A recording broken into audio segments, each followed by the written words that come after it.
ஒரு 30 பேர் இருக்காங்க, 5 பேர் டெய்லி குட் மார்னிங் போறதுக்காக இந்த குரூப்ல இருப்பாங்க சார். அவங்க குட் மார்னிங் போட்டா நம்ம திருப்பி ரிப்ளை பண்ணணும் சார். ரிப்ளை பண்ணலனா பெரியப்பா குட் மார்னிங் போட்டுருக்காரு, நீ ஒண்ணுமே சொல்லல, எங்க அப்பா கேட்பாங்க சார். டெய்லி நான் உட்கார்ந்து அந்த 5 பேர் தனித்தனியா மென்ஷன் பண்ணி அவங்களுக்கு நான் வந்து குட் மார்னிங் சொல்லிட்டு இருந்தேனா, நான் எப்ப காலேஜ் கிளம்பி நான் எப்ப போறது அடுத்த வேலையை பாக்குறது. நம்மளோட பாட்டி 60 வயசுக்கு மேல, நம்மளோட தாத்தா 70 வயசுக்கு மேல, நம்ம அப்பாவுடைய உடல்நிலை, அவர் போடுற குட் மார்னிங் போடும்போது தான் அவர் இருக்காருங்கிறதே நமக்கு தெரியும், அவர் மூச்சு விட்டுட்டு இருக்காருங்கிறதே நமக்கு தெரியும். இதை நம்ம நிறைய நேரம் உணர்றதே இல்ல.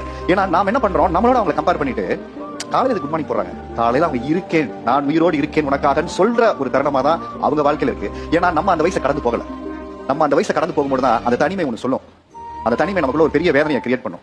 பேசுறதுக்கு வந்து பையன் இல்ல, பேசுறதுக்கு மனைவி இல்லாத நிறைய கணவன்மார்கள் இருக்காங்க, நம்ம பிள்ளைகள் வெளிநாட்டுல படிச்சுட்டு இருக்கு. இப்படி உறவுகளை பிரிந்து தனிமையா இருக்கக்கூடிய அத்தனை உறவுகள் சார்ந்த பெரியவர்களுக்குமே ஒரே ஒரு ஏக்கம் என்னவா இருக்கும் அப்படின்னா, ஒரு குட் மார்னிங், ஒரு குட் நைட் போடும்போது நான் இருக்கேன்ப்பா, நானும் இருக்கேன் அப்படின்னு சொல்ற விஷயம். தயவு செஞ்சு இதை நீங்க நினைவுல வச்சுக்கோங்க. ஏன்னா எத்தனையோ படங்கள் இதை சார்ந்து சொல்லப்பட்ட ஒரு போன் எடுக்காதனால இவ்வளவு பிரச்சனை. ஒரு வாட்ஸ்அப்ல நம்ம வைக்கிற ஸ்டேட்டஸ் என்ன முக்கியம், அந்த அன்பை பரிமாறுது.